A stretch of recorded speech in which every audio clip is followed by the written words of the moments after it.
Est-ce que vous me croyez si je vous dis que je suis vraiment heureux de vous retrouver?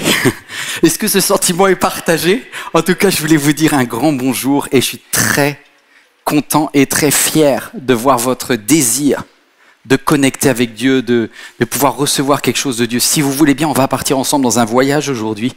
Toi qui es devant ton écran, j'ai quelque chose à te dire. Tu vas vivre peut-être quelques premières minutes mal à l'aise. Pour vous qui êtes en salle, vous allez avoir un sentiment d'orgueil grâce au thème. Ça va pas durer. On va essayer d'être honnête. Première question. Quelle est la plus grande église de France en 2025? Non, tous ceux qui essayent de faire de l'autopromotion, citer MLK, mon objectif n'est pas celui-là, il n'y a rien de commercial. Quelle est la plus grande église de France? YouTube. YouTube est loin devant, parce qu'en vrai, vous y êtes tous. Sauf quelqu'un qui est vraiment très anti-réseaux sociaux, mais peut-être que dans quelques années, ça sera TikTok.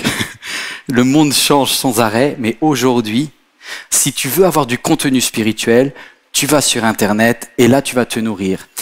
Ce qui se passe, c'est que du coup, et ça c'est quand même récent, pensez à nos anciens, ils n'avaient pas accès. Avant, c'était peut-être quelques cassettes ou quelques livres. Aujourd'hui, vous avez ChatGPT qui peut vous répondre à n'importe quelle question que vous avez sur la Bible. Donc, on n'a plus vraiment besoin des autres. Parce qu'on a de l'intelligence artificielle. On n'a plus besoin de se déplacer physiquement dans un lieu. Parce que la célébration vient à vous, la louange est dans votre portable. Et du coup, la foi, elle évolue en fonction des systèmes de société. Le Covid a démontré que si tout est fermé, il y en a qui ont des souvenirs du Covid. Moi, je me rappelle un soir où j'avais du mal à respirer, où j'étais en train de me dire, est-ce que je fais un test PCR ou pas? Vous vous rappelez de ces trucs-là? Tu as du mal à respirer, tu es en stress, tu dis, s'il se passe quelque chose cette nuit, et que je meurs, où est-ce que je vais? Peut-être que le Covid a renforcé les questions qu'on s'est posées sur notre relation avec Dieu. Mais le Covid a aussi bousculé notre façon de vivre l'Église en groupe avec les autres. Et puis si je suis très honnête avec vous, peut-être ça va vous choquer ce que je vous dis, mais j'ai l'impression que les croyants aujourd'hui ont le même rapport à la spiritualité qu'à la sexualité. Ils ont plus de partenaires mais moins de fidélité. Aujourd'hui, on consomme plus de contenu de différentes églises, mais on est moins facilement membre. Vrai ou pas vrai? On va dire les choses aujourd'hui, hein. Moins facilement membre. C'est-à-dire s'engager et appartenir à une institution humaine, bof, c'est moins vendeur. De la même façon que c'est plus facile d'avoir différents partenaires que de rester fidèle dans un mariage lorsque la routine s'installe. Eh bien, cette vérité-là fait qu'aujourd'hui, on a tendance à aller à l'église pour ce qu'elle nous apporte et non pas pour ce que l'on peut donner. Moi, le premier, je ne vais pas faire comme si je suis comme vous, je développe en moi parfois un sentiment égoïste où je me déplace uniquement si j'y gagne quelque chose. Or, dans l'épître aux Hébreux, il y a un verset qui pique. Notamment, si tu as eu la folie de regarder ce message, tu vas vivre un moment douloureux. Vous tous qui êtes en salle, ce que je vous disais, vous allez avoir un instant de gloire. On va lire au verset 24, juste le verset 24. L'apôtre donne un conseil, il dit « Veillons les uns sur les autres pour nous encourager mutuellement à l'amour et à la pratique du bien. Ne prenons pas comme certains l'habitude d'abandonner notre assemblée. » Ouch. Ne prenons pas l'habitude d'abandonner notre assemblée. Alors ce verset, il pique parce que parfois vous l'avez entendu sous forme un peu manipulatoire. Des fois, des pasteurs, des prêtres ont utilisé ce verset pour vous faire culpabiliser de ne pas venir à la paroisse, de ne pas venir à la réunion. Et même que ce soit dans des églises évangéliques ou dans des églises de je sais pas quoi, de réveil ou juste catholiques ou protestantes, ce texte a souvent été utilisé par la personne religieuse pour vous dire « tu dois être là, n'abandonne pas ». Bon, c'est pas parce que certains ont abusé de ce texte qu'il n'existe pas. Alors moi ma question est-ce qu'il faut venir dans une église locale, dans un lieu pour pouvoir être sauvé? Non. Est-ce que l'on peut garder la foi sans aller Dans une église, oui. Oui, non mais vous êtes là ou vous n'êtes pas là? Non, parce qu'on pense à tous ceux qui sont devant leur écran et qui sont en train de culpabiliser à mort, là. Donc oui, vous pouvez très bien garder la foi sans aller dans un lieu où vous vivez là. Sauf que, comment tu vas vivre ce verset essentiel? Tu aimeras le Seigneur ton Dieu de tout ton cœur, de toute ton âme, sur TikTok et sur YouTube, mais ton prochain comme toi-même. À quoi on va reconnaître que tu es un disciple? À l'amour que vous avez les uns pour les autres. Les autres, c'est qui? C'est les autres chrétiens. Les autres chrétiens qui sont pénibles, râleurs, voilà, tous les défauts qu'on veut. Mais quelque part, on est le corps de Christ avec tous nos mauvais côtés. On ne peut pas vivre longtemps sans église. À court terme, tu peux vivre en disant « j'arrête de fréquenter une église ». Mais à long terme, si tu n'es pas attaché quelque part, tu mets ta foi en danger. C'est pour ça que l'apôtre continue en disant « n'abandonnez pas seulement votre assemblée, le collectif », et il dit « n'abandonnez pas non plus votre assurance », et là c'est la foi personnelle, « une grande récompense lui appartient, car il vous faut de la persévérance pour tenir avec Dieu. Celui qui est juste à mes yeux, dit Dieu, vivra par la foi, mais s'il retourne en arrière, je ne prends pas plaisir en lui. Quant à nous, dit l'auteur de l'Épître aux Hébreux, nous ne sommes pas de ceux qui retournent en arrière pour aller se perdre, mais de ceux qui ont la foi pour être sauvés. Je peux quitter une assemblée, mais je ne peux pas longtemps être en dehors de la notion de corps de Christ. Parce que mon autonomie, qui peut être ponctuelle, si ça devient un état permanent, me met en danger et ne me permettra pas de tenir et de vivre tout ce que Dieu a prévu pour ma vie.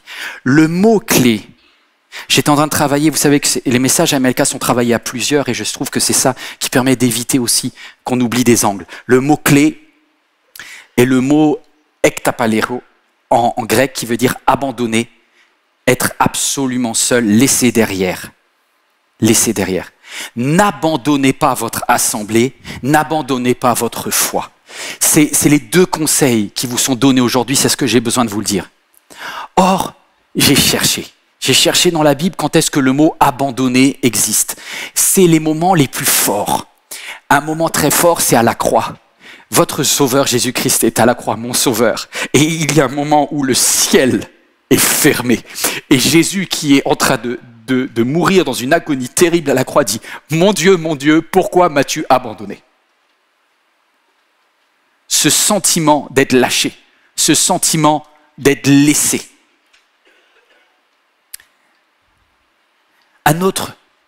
Une autre personne a vécu un moment terrible en utilisant ce verbe « abandonner ». C'est mon héros à titre personnel. Celui qui a écrit à lui tout seul plus de la moitié du Nouveau Testament, Monsieur Paul. Monsieur Paul, un caractère de feu. Mais Monsieur Paul qui a vécu des guérisons, des miracles, des visitations du Saint-Esprit, des choses incroyables, même comme son mouchoir tombait de sa poche. Les gens prenaient le mouchoir et les malades étaient guéris. L'apôtre Paul a vécu des expériences folles et merveilleuses avec Dieu. Mais n'empêche que votre vie, c'est pas que des sommets, il y a aussi des creux terribles. Et là, on est à la fin de sa vie. C'est un papy, on est en l'an 67. L'empereur à ce moment-là est l'empereur Néron. Et puis si vous connaissez un petit peu votre histoire, Néron était un homme atroce qui était un déséquilibré, aujourd'hui on dirait un pervers narcissique, un déséquilibré mental. Il cherchait toujours des boucs émissaires quand il échouait dans ses stratégies en tant qu'empereur. Il a fait brûler une partie de la ville de Rome, donc il n'en a rien à faire de faire même mourir ses amis. Mais Néron avait focalisé sa haine sur un groupe dans la société qu'on appelait les chrétiens. Les amis de Christ. Et il a commencé à persécuter les chrétiens. Et c'est dans ce cadre que Monsieur Paul, l'apôtre Paul, est emprisonné à Rome. Lui qui était le pasteur de l'église de Rome, il est arrêté. Il est des fers aux mains et aux pieds. Il est jeté en prison. Et là, il est à la fin de sa vie. Il sent que, tu sais, des fois tu sens que c'est la fin. Il fait froid dans sa cellule. Et il écrit à son ami Timothée, il dit « Timothée, ramène-moi un manteau, j'ai froid. » Ramène-moi c'est dur de vieillir des fois. Tu peux m'amener les parchemins. Je m'ennuie dans ma prison. Je veux lire les belles œuvres de Dieu. Et puis il va utiliser le mot abandonner parce que quand tu es à la fin de ta vie, tu balances les dossiers. Pas plus tard que hier matin, j'étais à un enterrement de quelqu'un qui a compté dans ma vie. Et quand tu es à un enterrement, c'est à ce moment-là, il ne reste de ta vie que les relations humaines. Tout d'un coup, pardonnez-moi les sons, tu n'en as rien à faire de la maison, tu n'en as rien à faire de la voiture, tu n'en as plus rien à faire de la carrière. C'est qui as-tu aimé, qui t'a abandonné, qui est resté. Et donc, à ce moment-là, l'apôtre Paul va livrer à Timothée des prénoms. Vous allez vous y retrouver.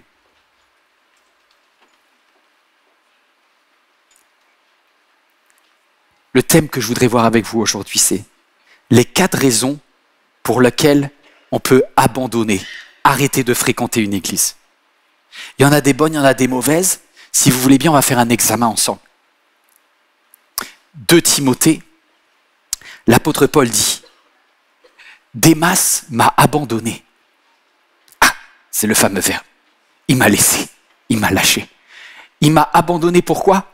Par amour pour le monde présent. J'étais plus une opportunité dans sa vie, j'étais un boulet, il m'a lâché. Crescence, lui, est parti en Galatie. Avec Tite, ils sont partis évangéliser ailleurs. Luc, seul, est avec moi. Prends Marc, retenez bien ce prénom. Marc, prends Marc et amène-le avec toi, car il m'est utile pour mon ministère. Et vous ne réalisez pas, mais cette information, les jeunes diraient c'est une dinguerie. Parce que quand vous connaissez l'histoire qu'il y a derrière, il y a du dossier. Et puis Paul termine en disant, la première fois que j'ai présenté ma défense, il sait qu'il va mourir. D'ailleurs, juste avant, il a dit, ma vie est sur le point d'être liquéfiée. Une libation. Liquéfiée. Je vais donner ma vie. Et il dit, j'ai combattu le bon combat. J'ai gardé la foi. La couronne de justice m'est réservée. Mais Démas m'a abandonné. Crescence est parti. Il va donner aussi le texte sur Hyménée. Hyménée m'a trahi. Et puis il dit, et puis au sujet de Marc, amène-le-moi. Alors c'est les 4 personnages, de façon très pédagogique, auxquels de ces personnages ressembles-tu? Parce que je veux pas qu'il y ait des hypocrites ici. Une grande partie d'entre nous, un jour, a dit « J'en ai marre de fréquenter les églises ». Pour quelle raison as-tu abandonné ton assemblée? En grec, c'est vraiment un singulier. Dieu a prévu pour toi que tu aies une foi individuelle, mais que ta foi est en partie collective. Certains voudraient effacer ce verset en disant tu n'as pas besoin d'une église locale, tu n'as pas besoin d'être rattaché quelque part, mais ce n'est pas tout à fait vrai. On a tous besoin d'une assemblée. Des fois, on part pour des mauvaises raisons, des fois, on part pour des bonnes raisons. On va commencer avec Démas Grantin, abandonné par amour pour le siècle présent, abandonné par amour pour le monde présent. À cette époque-là, l'apôtre Paul, bon, il n'a jamais été très riche, mais là, il est profondément ruiné. Il n'a jamais été très libre, mais là, il est carrément en prison. Il n'a jamais été en très grande forme physique, mais là, il est défoncé. Et resté à Rome, dans des conditions où l'empereur Néron est sur le point de décapiter l'apôtre Paul. Vous savez pourquoi l'apôtre Paul a été décapité et pourquoi il n'a pas été crucifié comme Pierre? Parce que si vous connaissez votre Bible dans les livres des Actes, et là c'est une petite information pour ceux qui ont quelques années avec Dieu, il est citoyen romain et un citoyen romain ne peut pas être crucifié. Et c'est pour ça que l'apôtre Paul a été décapité quelques semaines ou quelques mois après avoir écrit cette lettre qui est la dernière, qui est de Timothée. Donc je reviens à Démas. Démas l'a lâché à un moment de vulnérabilité. Et Démas l'a lâché pour une opportunité, par amour pour le siècle présent. Et c'est ça qui fait mal à Paul, parce que c'est pas une belle raison. C'est pour faire de l'argent probablement. Parce que le mot Thessalonique, il est parti pour le monde présent et à Thessalonique. Thessalonique, ils étaient à cette époque-là, vous avez peut-être un peu de géographie. Vous voyez la Grèce, la Turquie, vous voyez un petit peu dans votre tête.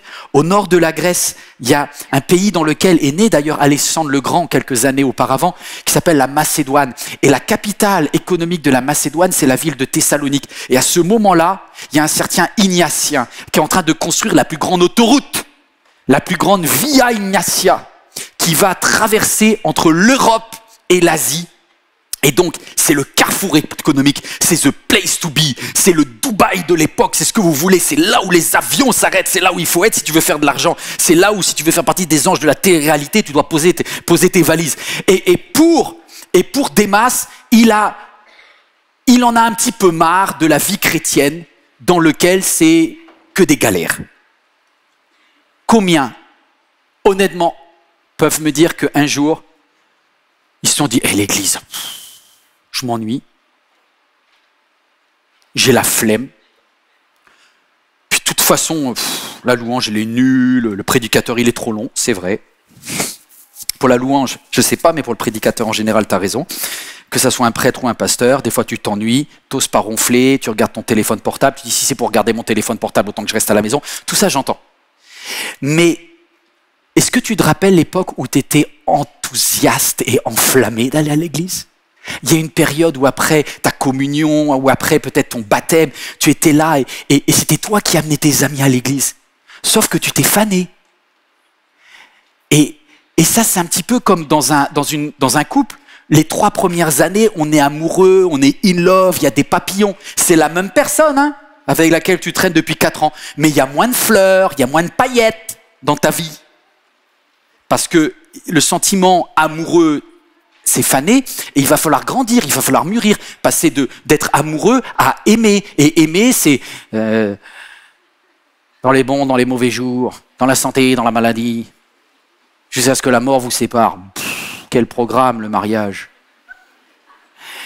C'est pareil avec l'église. Il y a un moment où l'église, c'est des paillettes, c'est des papillons, c'est des moments géniaux, c'est un concert, c'est cela, t'étais en flamme, et puis après, au bout d'un moment, tu dis... La nature a horreur du vide. Lorsque tu perds ta passion pour l'église, ta passion pour les autres, tu la remplis par quelque chose. Peut-être tu vas rencontrer quelqu'un. C'est pas mal en soi. Peut-être tu vas avoir une promotion. Tu seras plus disponible le dimanche pour aller à l'église. Tu vas dire, je vais compenser, je vais regarder sur YouTube. Ok, à court terme, ça tient. Mais au bout d'un moment, tu n'as plus d'attache. Et tu es juste un vagabond. Et là, il y a un sujet. Il y a 2 façons de quitter l'église. Soit c'est un prétexte, soit c'est un processus. Il y en a, vous attendez juste un prétexte. Il suffit qu'il y ait une occasion et hop, tu disparais. Pour certains, pour certaines, c'est plus un processus. C'est progressivement, tu te détaches. Au début, tu as raté un dimanche, puis 2, puis ça t'a pas vraiment manqué, on va dire honnête. Et puis tu vas dire, je m'y retrouve plus. Ok.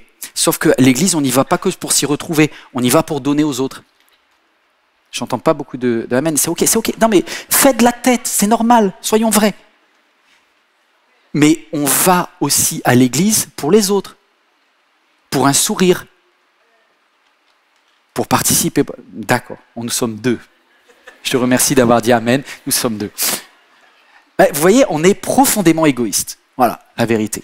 Et ça, l'apôtre Paul, pour quelqu'un qui a toujours joué le collectif, et l'apôtre Paul, il a toujours cherché à faire grandir les autres, il vit mal. Après, il y a une deuxième raison. Donc là, je vais dire, allez, une grande partie d'entre nous, et je m'inclus, 70-80% quittent l'église juste pour la flemme. On ne va pas se chercher d'excuses, peut-être un prétexte, mais juste t'en avais plus trop envie, tu t'es laissé tranquillement bercer et t'as disparu. Grand 2, il y en a certains qui ressemblent non pas à Démas, premier cas majoritaire, qui ressemblent à Hyménée. Et ça, c'est purement évangélique. Et là, on va se moquer de nous-mêmes parce que franchement, il y a un sujet dans nos églises. Les catholiques, vous êtes protégés de ce deuxième cas. Tous les catholiques qui nous regardez, pour une fois, vous êtes protégés. C'est vraiment un truc protestant ce qui va se passer. Hyménée, ça devait être un protestant, c'est pas possible.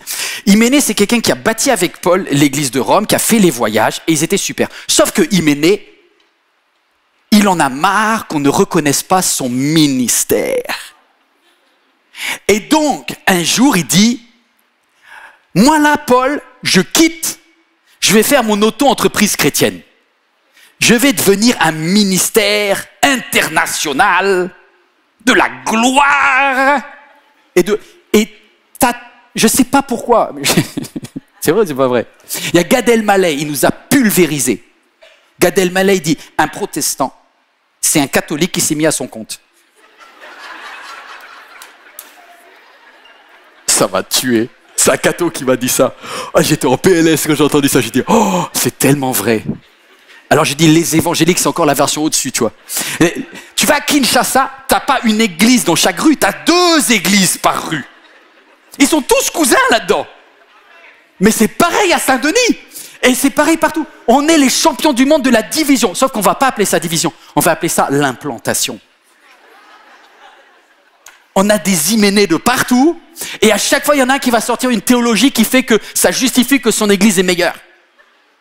Et du coup, Hyménée, il a balancé un scoop, il a fait des études, tu vois, et il a regardé, il a dit, je dis que la résurrection d'entre les morts a déjà eu lieu. L'apôtre Paul dit, mais c'est n'importe quoi.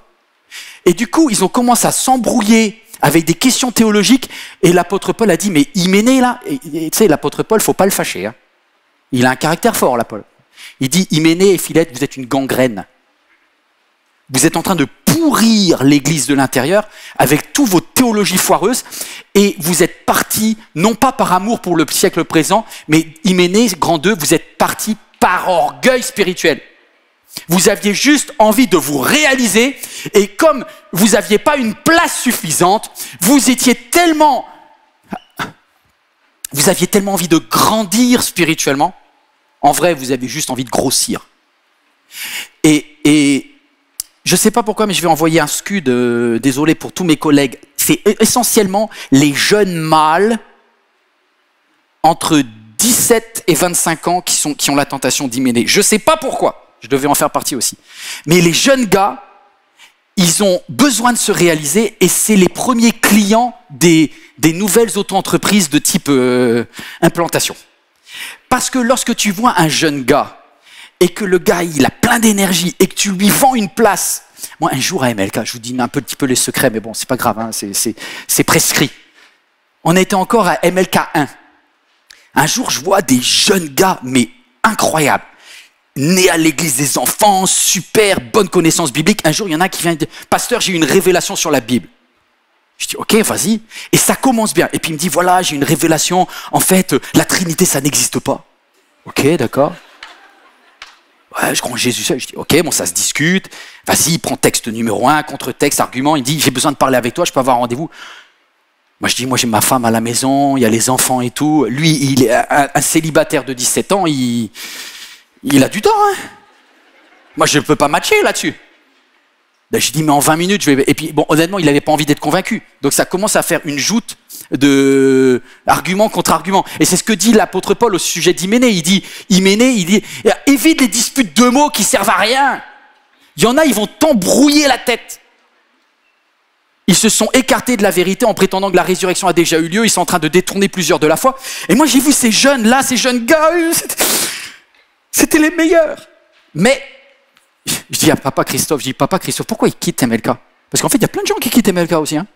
Vous avez l'impression que cette église, elle grandit. Oui, elle grandit parce qu'il y a 3000 qui arrivent, mais il y a 1500 qui partent. Hein. C'est normal, hein. Ça fait partie de la vie. Et pour certains, c'est des cas Hyménée, c'est-à-dire, je vais développer un ministère. Je comprends le truc, mais arrêtons les disputes au sujet où la Bible est presque un prétexte. Et je demandais à pasteur Christophe, j'ai dit, pourquoi ils sont partis? Et puis j'ai découvert le poteau rose. Ils avaient été nommés prédicateurs ailleurs. Moi, j'avais pas matché, j'avais pas fait une offre de poste. J'ai dit, là, Christophe, faudrait qu'on mette des médailles, on va mettre des trucs chrétiens du futur, je sais pas, moi, prédicateur intergalactique en puissance et tout. Non, mais on manque de titres. Moi, je dis, le jour où Elon Musk ou je sais pas qui va coloniser Mars, je sens qu'il y a un pasteur qui va avoir comme titre pasteur de la terre et de l'espace. Je vois le truc arriver. Pour l'instant, on reste avec la gloire céleste internationale, mais je sens que quand on va toucher les étoiles, on va aller très très haut. Et Dieu nous regarde du haut du ciel, il dit, quelle petite bande d'orgueilleux quand même.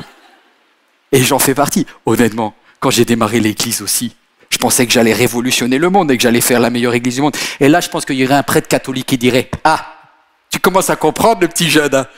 Mes amis, il n'y a aucune institution qui est parfaite. Et on veut tous réinventer le monde. Mais en vrai, il faut séparer qu'est-ce qui est orgueil, besoin de se réaliser, et qu'est-ce qui est vraiment révélation biblique. Ok? Bon, je vais nuancer tout ça. Grand 3. Des fois, tu as le droit de partir aussi parce que tu en as marre. Et autant partir sous la forme d'hyménée, c'est dommage, parce que ça va juste créer du conflit pour pas grand-chose.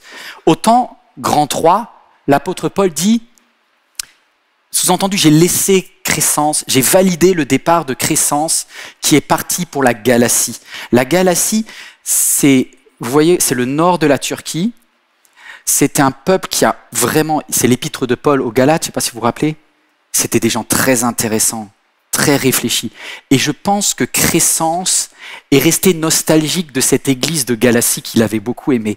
Pour certains, vous avez une église en Martinique, vous avez des très bons souvenirs d'une église au pays, peut-être en province, où vous aviez votre place, où on vous disait madame, où on vous disait monsieur, où vous aviez vos amis, et vous avez la nostalgie. Et quelque part, si vous aviez une mutation professionnelle, vous diriez pas non. Oh, ok? Parce qu'on a des bons souvenirs. Mais parfois, quand ils retournent d'ailleurs, c'est plus pareil, parce qu'en 15 ans, les choses ont bien changé. Et après, c'est la grosse descente et le choc émotionnel quand tu penses que tu vas retrouver la même église, mais ça n'a rien à voir. Le pasteur a changé, les anciens ont changé, là, tu n'es plus personne, tu t'attendais. Donc, est-ce que c'est possible de quitter une église, une assemblée, même si le verset nous dit « N'abandonnez pas notre assemblée ». Bien sûr que c'est possible, à condition que tu te réattaches quelque part. Mais ne pars pas pour rien. Si tu pars, pars pour un projet. Crescence et Tite ont demandé à Paul, « Paul, est-ce que tu nous permets de quitter ton église? On va partir, Crescence va partir en Galatie, Tite va partir en Croatie, en Dalmatie, c'est la Croatie, et on sent qu'on n'a plus rien à te donner, Paul. On est arrivé au bout de cette saison. C'est OK. Oui, tu peux quitter une assemblée, tu peux quitter MLK, tu peux quitter un lieu parce que tu sens que cette saison est arrivée où une nouvelle ère commence. C'est bien, mais ne pars pas pour des mauvaises raisons. Si tu pars, pars pour un vrai projet de foi. Que ça soit pas que pour la carrière ou pour le déménagement, que ça soit pour une église qui te plaît, dans laquelle tu vas t'investir, dans laquelle tu vas... Vous êtes d'accord? Et là, oui, tu vas donner du nouveau. Si tu dis, écoute, pasteur Yvan, il y a trop de monde à MLK, moi je ne trouve pas ce que je peux donner. Je comprends. Je comprends. Après, je ne vais pas vous mentir. Je vais faire la tête. Parce que je suis très humain. Et on a tous beaucoup de mal à vivre le fait que des gens partent. Est-ce qu'il y a des parents dans la salle qui ont des ados? Préparez-vous. Un jour, la jeune fille là que tu considères magnifique, mais très immature, c'est ta fille, elle va venir et elle va te dire, au fait, j'ai rencontré un chéri, je vais quitter la maison. Tu dis, comment ça? Tu vas quitter qui? Et elle te dit, ben, en fait, on a déjà signé le bail. Le bail de quoi? Depuis quand tu travailles? Non mais, pour les parents, il y a une mort à soi, mais c'est la nature qui fait que tu dois lâcher et tu dois laisser la génération d'après s'envoler. Heureusement que Paul, il laisse aussi Crescence et Tite prendre leur envol. L'oiseau quitte le nid et c'est le boulot de Paul de travailler sur ses émotions à lui et de bénir le départ des deux. Bon, je suppose que quand ils ont eu l'entretien, sur le moment, l'apôtre Paul a dit « Mais pourquoi? On est bien ici, mais qu'est-ce que tu vas aller faire ailleurs ?» Et puis ça a convaincu personne. Ils avaient déjà leur idée, il dit « On part !» C'est OK. Et Paul les a bénis. Je voudrais là parler à tous mes collègues, tous les prêtres, tous les pasteurs qui aiment prendre soin du troupeau. Il y a un moment, tu as confondu ton troupeau et celui de Jésus d'ailleurs, mais c'est pas grave. C'est Dieu, l'Église, elle appartient à Jésus-Christ, pas à toi ni à moi. Hein. Les gens sont libres. Mais c'est toujours douloureux quand quelqu'un pour qui tu as investi, travaillé, aimé part. Et après, un grand leader, c'est celui qui laisse les autres aller à l'étape d'après et aller plus haut. Je veux juste rendre hommage à quelqu'un. C'est rare que je donne des noms comme ça parce que c'est dangereux. Mais je vais rendre hommage à un homme qui a créé pour moi, lorsque j'étais ado, l'église de mes rêves. C'était l'église de Montréal du pasteur Claude Doud, l'église Nouvelle Vie. Oh purée, qu'est-ce qui m'a motivé, lui et puis toute la génération des jeunes gars. On s'est dit, on veut être comme Claude et tout. On prenait un accent québécois de balle parce qu'on essayait d'avoir la même onction que lui. Et du coup, on en mettait des mots québécois, tu vois, comme ça, c'était plus d'onction.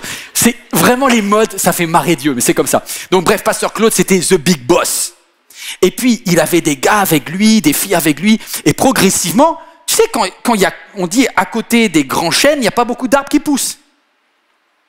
Donc, tu n'as pas beaucoup de place non plus.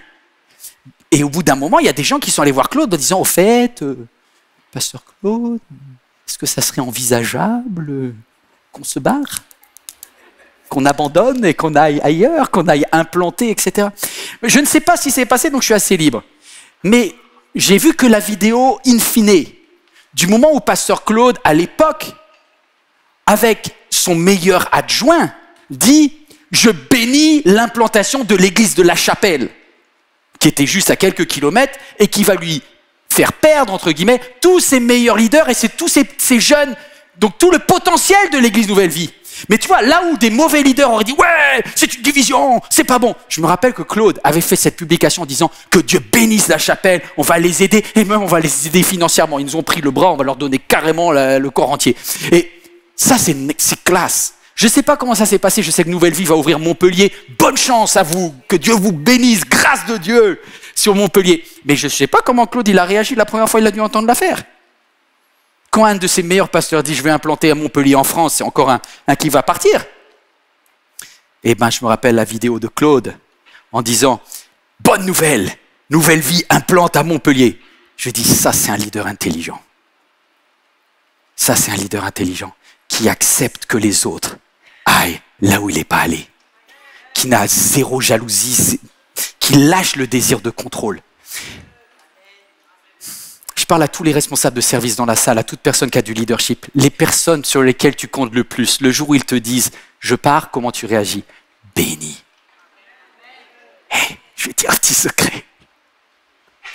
On revient toujours dans un endroit dans lequel on a été aimé. Et donc, si tu les as assez aimés, tu les reverras. Si jamais tu les as pas aimés, ils partiront. Mais je peux vous dire une chose. Je ne sais pas si c'est bien, mais je voudrais que vous soyez tellement aimés à MLK que vous ayez toujours de retrouver un endroit dans lequel vous êtes assez aimés. Et puis un jour, on se recroisera. Un jour, je passerai peut-être à Tananarive ou à Kinshasa ou à Brazza et puis vous dire « Ah, on a vécu des moments où on s'est senti aimé. » Ça, c'est beau. Ça, c'est beau. Je ne sais pas d'où tu es, toi qui regardes en ligne, mais n'hésite pas à mettre l'endroit où tu es sur la terre. Et voilà, je veux rester proche de vous de cœur. Je ne suis pas un bon pasteur parce que je n'ai pas le temps pour vous donner assez, pour être assez avec vous. Je suis assez transparent aujourd'hui. Mais je culpabilise beaucoup du peu de temps que je vous donne. Mais on a un sauveur qui compense tous mes manques et le Saint-Esprit est avec vous là où vous voyagez, là où vous êtes. Et ça, c'est juste beau. 4e et dernier point. Donc je voudrais encourager, vous avez compris, en grand 3, tous les crécences et tous les titres. Faites beaucoup mieux que ce qu'on a pu faire ici. Et puis à un moment, on arrive à Marc. Alors Marc, j'ai mis un peu d'ombre parce que à la base, c'est un conflit. Grand 4, Marc, abandonner l'église suite à l'épuisement et les conflits. Il y a eu un gros clash. Quand l'apôtre Paul, avec son équipe, dans lequel Marc faisait partie, et un certain Barnabas, très positif, on appelait l'homme de l'encouragement Barnabas, ils étaient allés au milieu de la Turquie. Et puis, comment vous dire, mais l'apôtre Paul, c'est un peu un leader du genre marche ou crève. Lorsque tu as un moment de spleen, un moment de dépression, va pas dire à Paul, je me sens pas bien. Parce que Paul, il aime pas les chochottes. Il est un leader qui, si tu as un bras cassé, tu vois, moi j'ai un bras cassé, je hurle. Ben, l'apôtre Paul, j'arrive avec un bras cassé en disant, purée, j'ai cassé mon bras. L'apôtre Paul dit, un bras cassé. Moi j'étais lapidé, laissé pour mort. Le 2e jour, j'arrivais pas à marcher. Qu'est-ce que tu crois? Je me suis relevé, mais bouge-toi. L'apôtre Paul, tu lui dis, j'ai peur de l'eau. Il dit, hey, oh, j'ai fait naufrage. Oh, t'as qu'à nager. Tu sais, il y a ce genre de leaders qui ont des attentes et mettent un niveau que ça te vide, que ça t'épuise. Vous en avez eu des comme ça dans votre vie? Qui vous disent, pas juste, viens le dimanche. Le leader qui te met la pression pour venir mardi, vendredi, réunion de prière, jeûne et tout. Tu dis, j'en peux plus là. Et je pense que l'apôtre Paul, c'est mon intuition, comme il est très exigeant avec lui-même, il est très exigeant avec ses équipes. Et il y a un moment où Marc, qui a une personnalité différente, devant la quantité de difficultés, l'apôtre Paul, plus tu souffres, c'est ok. C'est normal, tu suis Jésus, oui. Tu es prêt à mourir pour lui? Je t'ai dit, est-ce que tu es prêt à mourir pour Jésus? Si tu réponds pas, tu dégages. Parce que la réponse est oui, je suis prêt. L'apôtre Paul, il dit du début à la fin, il a dit s'il faut mourir pour Christ, la mort, mais un gain. Bon, excusez-moi, je ne suis pas mentalisé comme ça. Moi, à la base, quand on me dit mourir, je dis je suis contre. L'apôtre Paul, il dit je suis indifférent. Ok, il est dans un schéma mental, waouh, costaud quoi. On n'est pas tous Paul. Et peut-être que ta personnalité, c'est plus une personnalité comme Marc. Tu as une sensibilité à fleur de peau, tu es quelqu'un qui a des émotions, des variations. L'apôtre Paul, il ne comprend pas ça. Donc tu ne te sens pas entendu. Et du coup, parfois dans des églises, la pression qui était mise sur les membres, elle était juste toxique. Toxique.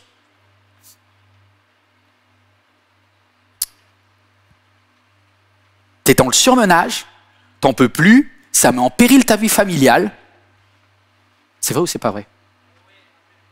Ton conjoint qui peut-être n'est pas chrétien va se dire mais t'abuses là? Ça devient un mauvais témoignage, c'est trop pour l'église, c'est pas équilibré. À un moment, Marc il a dit Paul, au revoir, je quitte, j'abandonne. Quelque temps plus tard, Marc veut revenir. Quelle va être la réaction de Paul? Bah, le fusil. Marc, il a voulu venir.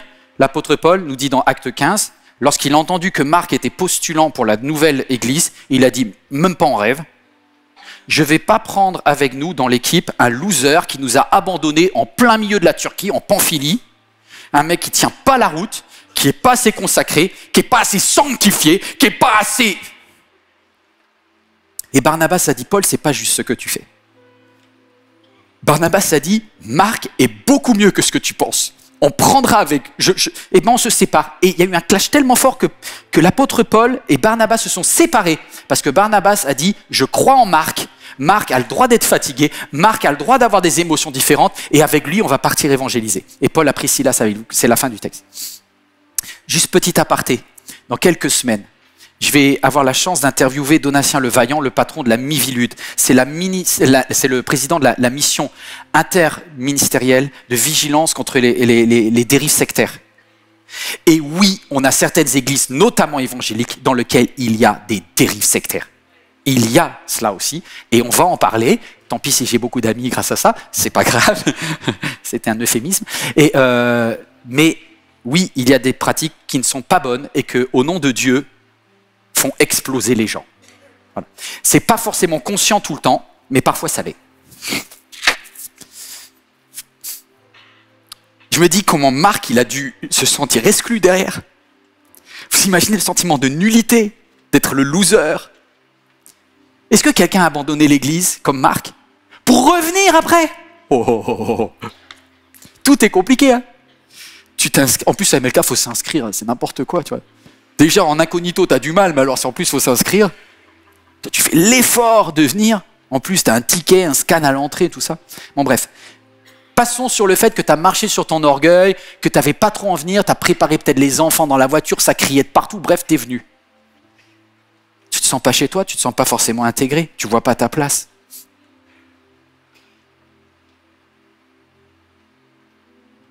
Un an, 2 ans, 3 ans, 4 ans, 5 ans, 10 ans. 20 ans. C'est à peu près la période qu'il a fallu pour que Paul écrive ceci à Timothée. Au sujet de Marc, il me manque. Il me manque. Marc, non seulement c'est quelqu'un de bien, mais il est très utile à mon ministère. Et je pense que quand Marc il a reçu la lettre, il a dû dire « Non mais j'hallucine !» Le mec il m'a viré, et maintenant il dit bon allez. Est-ce que tu as envie de donner une chance, même si l'église a été défaillante envers toi? Monsieur Marc, bravo. Peut-être Monsieur Marc, c'est une mademoiselle ici, c'est une dame, c'est quelqu'un dans cette salle ou devant son écran. Et si jamais tu redonnais une chance à l'Église en tant que corps collectif? Je veux dire, j'ai essayé d'y retourner, mais je sens que je ne suis plus des leurs. Ce chant, il m'a touché. Ce chant, il a été écrit par Laurine. Je vais vous inviter à l'écouter. Parfois, il faut vraiment travailler sur soi pour redonner une chance, pour redonner d'une chance à l'Église.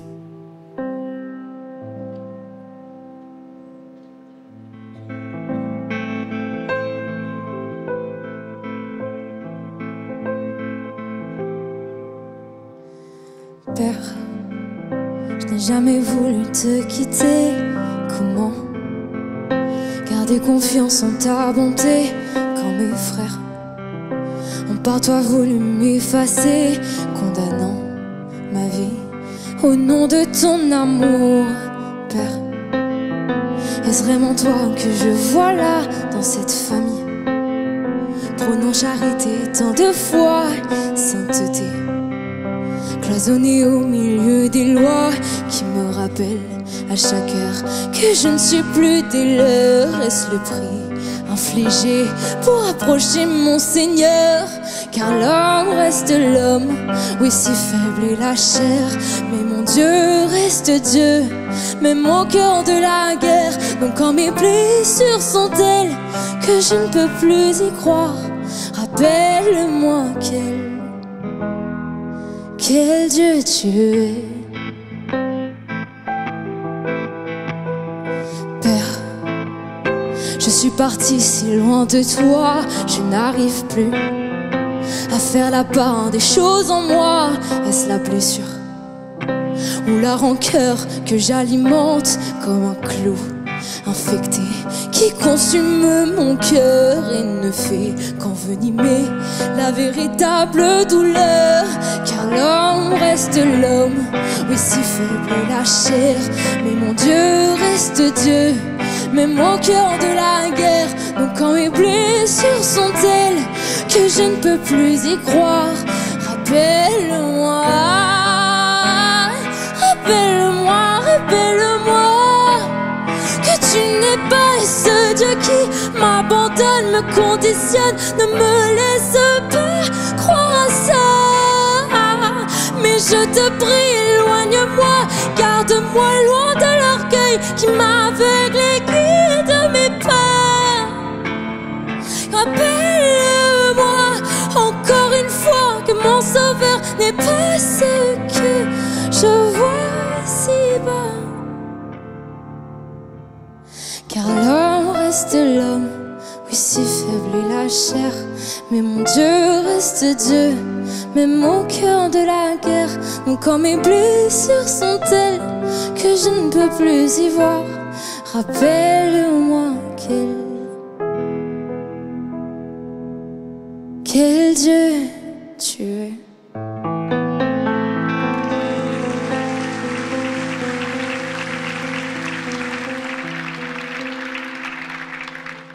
Je pense que c'est important d'être très vrai et très honnête. C'est mon objectif pour l'église MLK. Alors j'ai demandé à 2 personnes de m'expliquer, et c'est Christophe et Élise, est-ce qu'ils ont un jour arrêté de fréquenter les églises? Si oui, pourquoi? Et je vais commencer peut-être avec toi, Élise, je vais essayer d'être galant. En quelques mots, je vais essayer sans trop trahir ton histoire.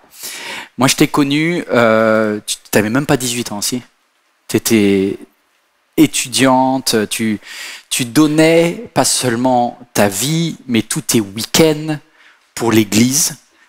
On parlait de Dieu, je t'ai vu, je suis assez sensible parce que ça rappelle des souvenirs. Dans les rues, dans les facs et tout ça, on parlait de Dieu et on voulait vraiment que les églises soient pleines. Voilà.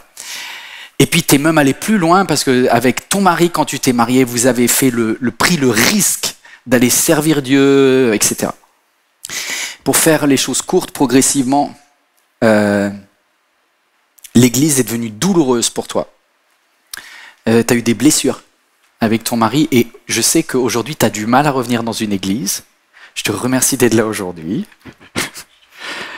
Ma question est, est-ce que c'est facile de revenir à l'église? Non, c'est pas simple. Pas simple parce qu'on est souvent en hypervigilance et on se protège de ce qui pourrait à nouveau nous arriver, ou on protège nos enfants. Mon père est pasteur et donc moi j'ai connu la passion pour les âmes, j'ai connu cet engagement à 100%. Et j'ai aussi connu l'envers du décor. L'Église, c'est pas qu'une structure qui est protectrice et bienveillante. Ça devrait l'être, mais il y a aussi beaucoup de pression mise sur les personnes par profit, pour faire fonctionner des organisations. Donc, quel type de pression? Disons les choses. De donner du temps, servir, contrôler les moments de présence, contrôler aussi l'argent qu'on donne. On vérifie la fidélité qu'on a à Dieu en fonction de ce qu'on peut donner. Mais au-delà de ça, il y a aussi une manipulation qui s'installe, une espèce de dépendance affective, émotionnelle, spirituelle à ces gens qui ont une influence dans l'Église. Et je ne parle pas que des pasteurs, parce qu'en fait, il y a aussi des responsables ou des gens qui ont cette influence qui est malsaine. Qui ont utilisé quelque part ton désir de plaire à Dieu pour abuser quelque part spirituellement de... Oui, tout à fait, pour vous dire la manière dont vous devez vivre, la manière dont vous devez penser. Et à partir du moment où ça rentre plus en ligne de compte avec ce qu'ils pensent, eh bien, vous êtes exclus, vous êtes rebelle. Et c'est à un moment donné, on vivait plus en congruence avec ça, on n'était plus alignés sur le regard des autres sur toi. Parce que après ton mari et toi vous servez Dieu à fond, puis vous arrêtez. Pendant un temps, tu vas plus à l'église. Oui. Qu'est-ce que les gens disent? Les gens disent qu'on est rétrograde, qu'on a abandonné Dieu. Ouais. Les gens nous critiquent. On remet en cause notre sincérité. Wow. Et tu veux protéger tes enfants là-dedans? Oui. Comment faire? Parce que quand l'Église a été un lieu dans lequel on a souffert, on a à la fois envie, t'as l'air d'être une maman assez protectrice, quoi, avec ton mari, pour que tes enfants ne revivent pas les mêmes types d'abus, mais qu'ils aient une vision positive de l'Église. On a expliqué tout ce qu'on a vécu, on l'a vécu avec eux, et on a beaucoup discuté de tout ça. Et on a toujours fait la distinction entre la foi et l'organisation qu'est l'Église. Et que c'était pas l'un ne conditionnait pas l'autre. Et en fait, on a vécu cette cassure là, cette brisure, on l'a voulu aussi pour protéger nos enfants de cela et de cet amalgame. Et ils ont développé une foi sincère, en dehors finalement de ces structures, de cette organisation. Comment tes enfants, s'ils vont pas à l'église, t'as pu compenser par quel système pour qu'ils aient le collectif? Au fur et à mesure, ils ont été dans des colonies, dans des camps chrétiens, dans des rassemblements qui ont permis, qui tissent quand même des liens, parce que c'est vrai que pour nous c'était important. On s'est rendu compte que ils avaient besoin d'avoir des amis de leur âge, qui partagent les mêmes valeurs. Ouais. Donc on ne va pas plus du tout à l'église, hein. On y va quand même de temps en temps. Mais prudemment. Mais prudemment. Et c'est vrai que être membre d'une église, par exemple, pour nous, c'est compliqué aujourd'hui. Et c'est pas quelque chose qu'on souhaite, parce qu'on veut pas mettre le doigt à nouveau dans l'engrenage. Ouais. Et c'est pour nous important aussi de comprendre qu'il faut toujours avoir ce discernement, de toujours utiliser ce libre arbitre qui est nôtre, et de toujours fonctionner par conviction et pas parce que d'autres nous dictent ce qu'on doit faire. Ouais. Merci pour ton courage, merci pour ton témoignage. Je pense que ça parle à beaucoup, et puis je me rappelle cette jeune fille hier, qui est venue et qui m'a dit de tout le message, ce que j'ai préféré, c'était le témoignage de la dame, de la blonde, parce que c'est ça qui me parlait, et elle-même, elle a vécu trop dans des églises, un manque où la structure passait même avant ta vie personnelle avec Dieu. Merci d'être venu, merci de donner une chance, merci de parler à des gens aujourd'hui. Et Papa Christophe, toi, tu as une autre histoire très différente. Je voulais qu'il y ait un panel assez représentatif. Bon, famille très croyante au Cameroun, papa, à l'époque, déjà très engagé avec Dieu, Étienne, voilà. Famille pratiquante. Sauf que toi, tu es un jeune homme, à cette époque-là, en 1985, célibataire, et très libre, qui arrive à Paris. Tu vas où à l'église? Donc j'arrive à Paris, je ne sais pas où aller, j'appelle un ami qui fréquentait la même église que moi au Cameroun et qui me donne une adresse à Saint-Denis. Okay. Donc j'y vais. Donc je commence à y aller assez régulièrement, mais j'étais seul au milieu d'une foule. Donc personne ne faisait attention à moi. Et je signale qu'en arrivant, déjà, j'avais quelques soucis dans ma vie spirituelle. Soucis du fait que j'étais beaucoup dans la culpabilité. Culpabilité parce que je n'arrivais pas à vivre comme je pensais que Dieu veuille que je vive. Donc, cette culpabilité récurrente, permanente, donc faisait que je n'étais pas souvent très encouragé. Donc même quand elle est à l'église, ça rajoutait, et tu avais l'impression d'être un mauvais croyant, quoi, mauvais chrétien au milieu de toute cette foule-là. Et petit à petit, j'ai commencé à me détacher de l'église. Détacher de l'église et m'occuper de mes choses à moi. On dit la nature a horreur du vide et j'ai rempli ma vie d'autre chose que de ma relation avec Dieu. Toi, t'étais Démas par amour pour le monde présent. Alors, juste par amour pour le monde présent, je vais faire une dédicace parce que le monde était beau, ou plutôt était belle. Parce que dans cette période où tu es hors église, tu rencontres une demoiselle formidable qui s'appelle Christiane. Je rencontre, en tout cas, l'une des plus charmantes demoiselles que j'ai jamais connues. Voilà. Donc, qui s'appelle Christiane. Vous vous mariez? Non, oui, je m'entiche d'elle d'abord. Et après, donc, chemin faisant, on se marie. On se marie et je ne sais pas si c'est une suite logique, mais on a un enfant. Mais sans être allé à l'église, ni pour le mariage, ni pour la présentation de rien. Je suis marié hors église, juste la mairie. Avec d'ailleurs juste un petit nombre. Un mariage très, très discret. Alors Sarah quand elle naît, ouais. Tu invites des amis, je crois, et la famille. Déjà, quand Sarah naît, je fais venir ma mère sur la demande de mon épouse. Parce que ma femme avait dit, si j'ai un bébé, elle avait dit à ma maman, est-ce que tu pourras venir nous aider? Normal. Donc, je pense qu'il y a Dieu dans tout ça, parce que ma maman arrive effectivement pour nous aider. Et maman étant femme de pasteur, j'ai des amis qui sont fils de pasteur. Je dis, qui connaissaient bien ma mère? Je dis, venez voir, maman est là. Ok. Et un d'eux vient, il nous rend visite.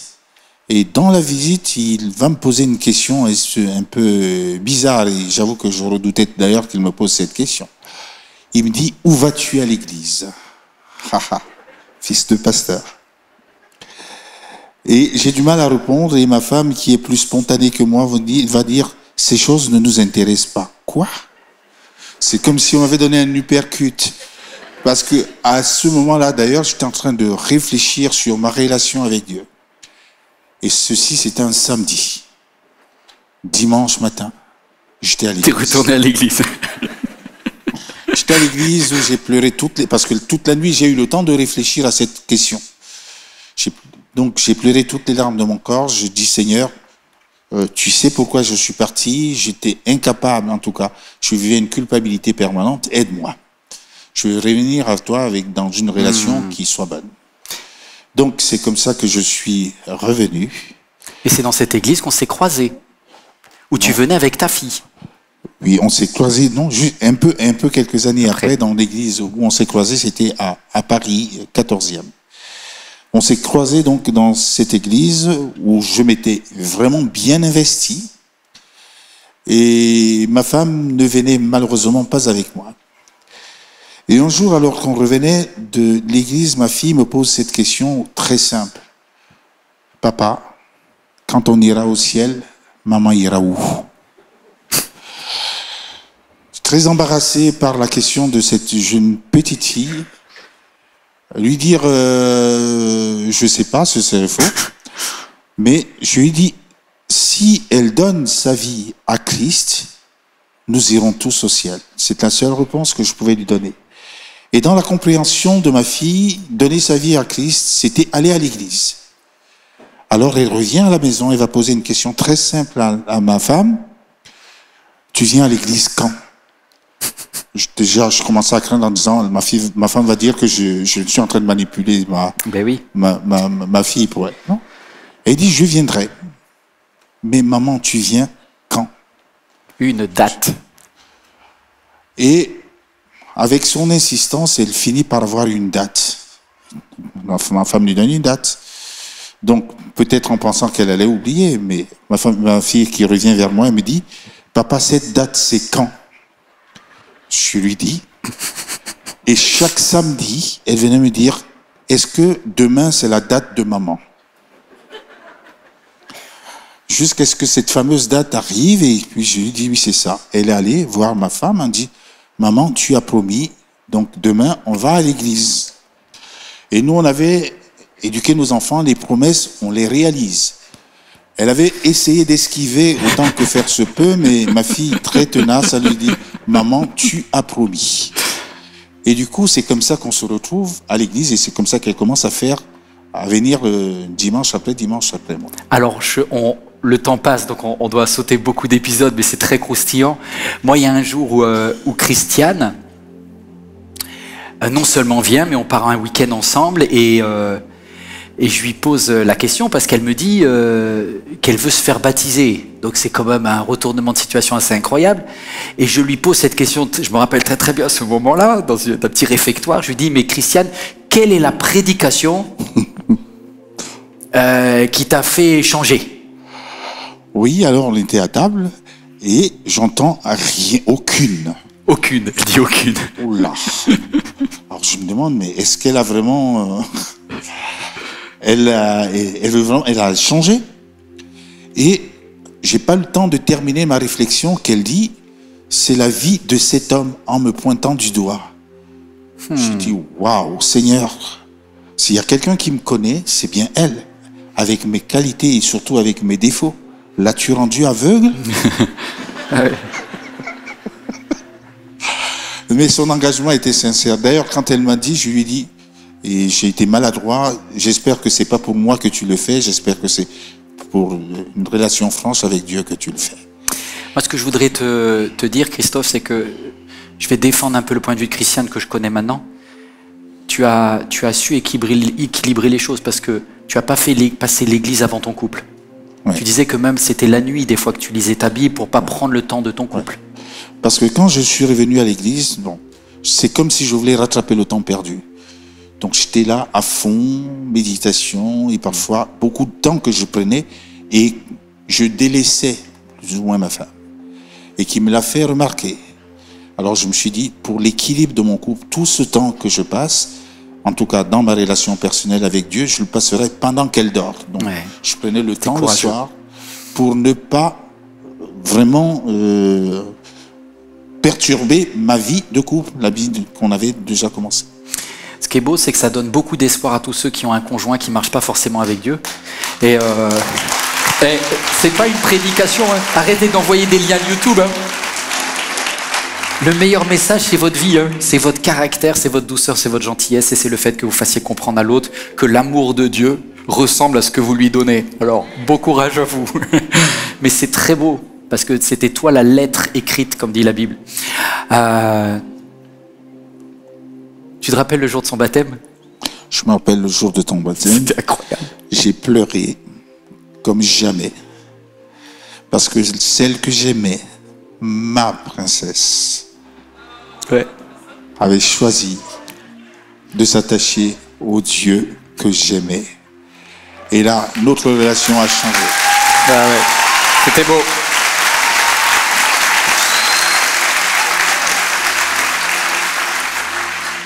Et j'ai vu une progression fulgurante. Et d'ailleurs, elle était un soutien pour moi pendant que je pouvais me décourager. Elle était celle qui me donnait du courage. Elle allait loin dans son engagement où, quelques années après, elle devenait même vice-présidente de la Fédération protestante de France. Ouais, c'est fou. Hein. Et au niveau de l'église MLK, elle devenait la vice-présidente. Voilà. J'ai avec moi un compagnon de tous les jours qui est ma précieuse princesse et ma précieuse conseillère. Waouh.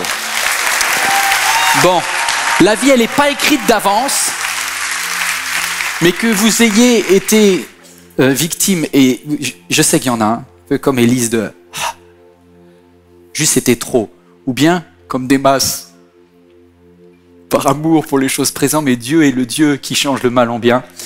Donc accrochez-vous, trouvez votre église locale. On doit se quitter parce que le temps a passé. Mais je voudrais vous dire merci, notamment Élise, pour ta vulnérabilité.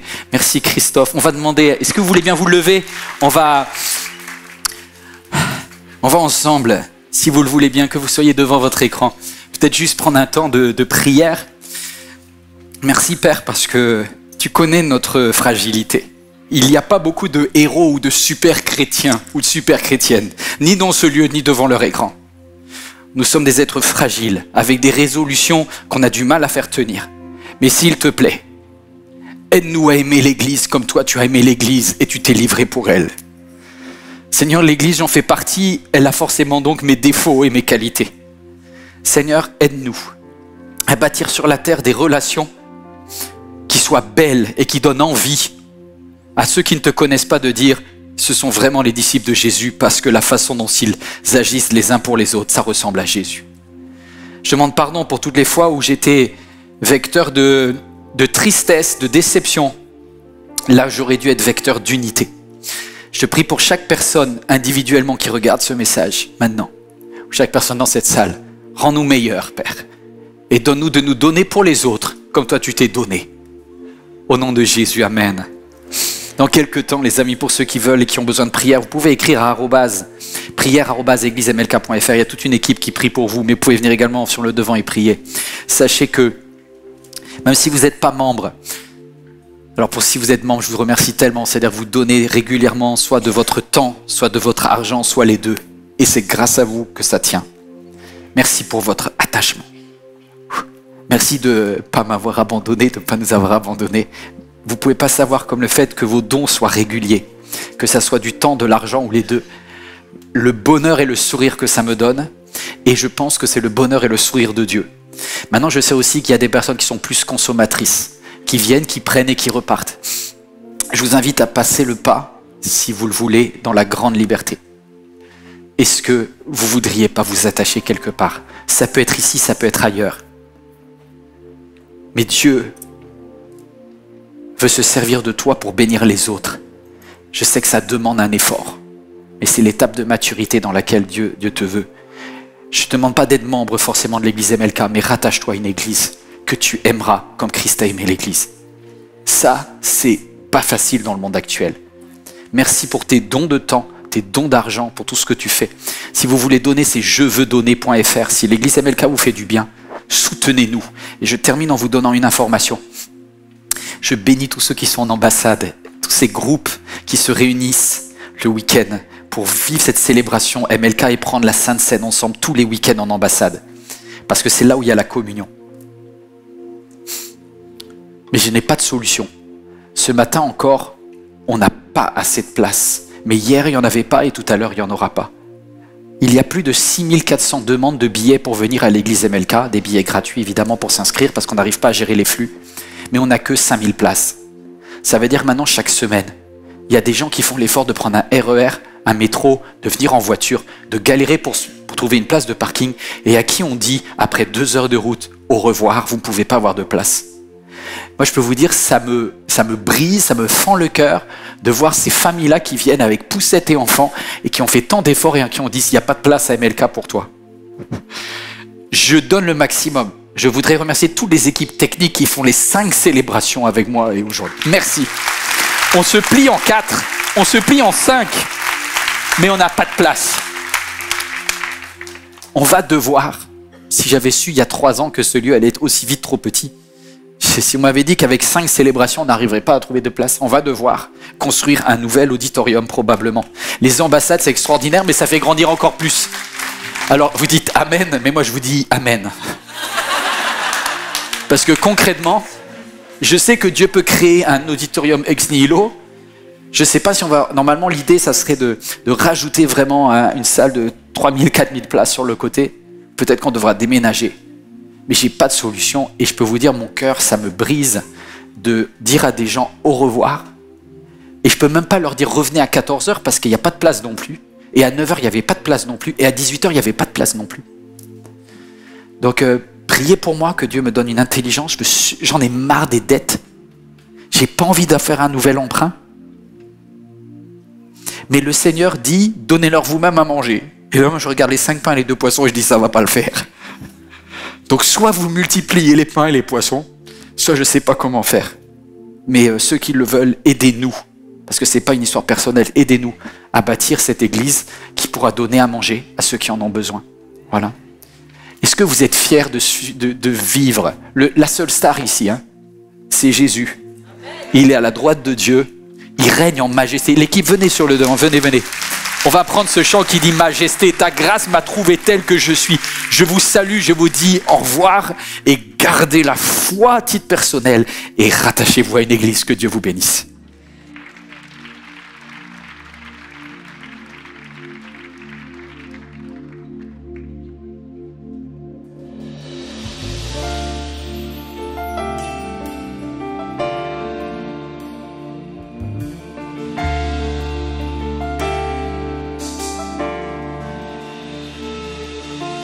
Me voici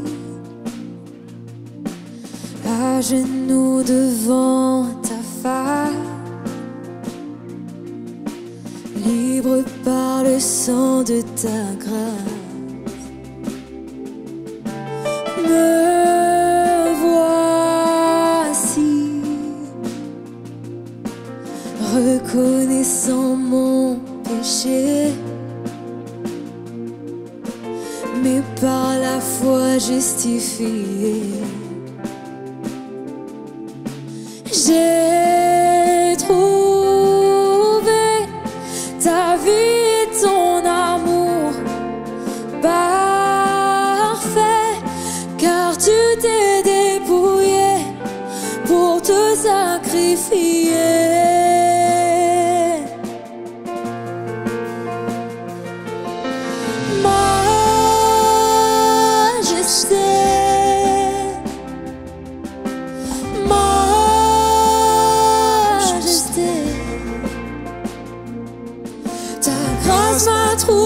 Tel que je suis, sans valeur, mais pour toi, perle de prix.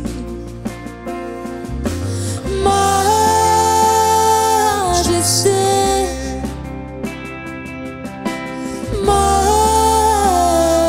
majesté, par ton amour, je suis transformé. À genoux devant ta majesté, me voici confondu devant tant d'amour.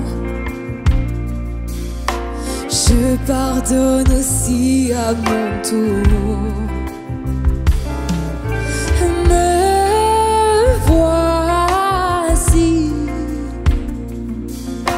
Et tu désires me combler,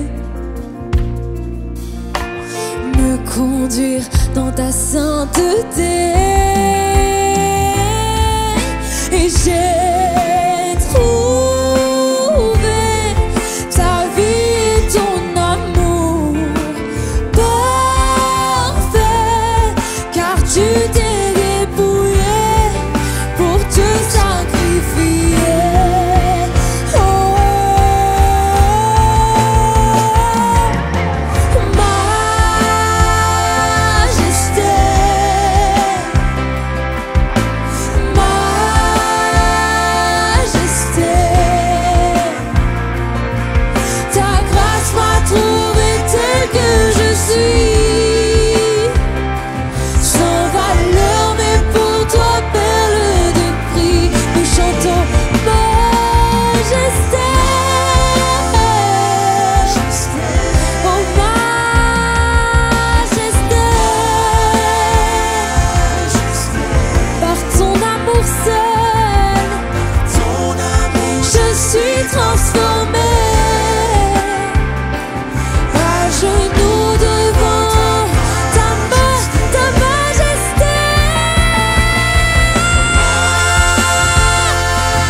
transformée à genoux devant ta majesté. Par ton amour, je suis transformée à genoux devant ta majesté.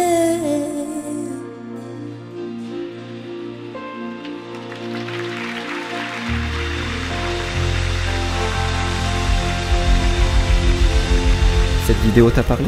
Clique sur j'aime. N'oublie pas également de t'abonner et de déclencher les notifications. Si cette vidéo t'a touché, elle peut aussi faire du bien à ceux qui t'entourent. Prends 5 minutes pour la partager à un proche ou à un ami qui en aurait besoin.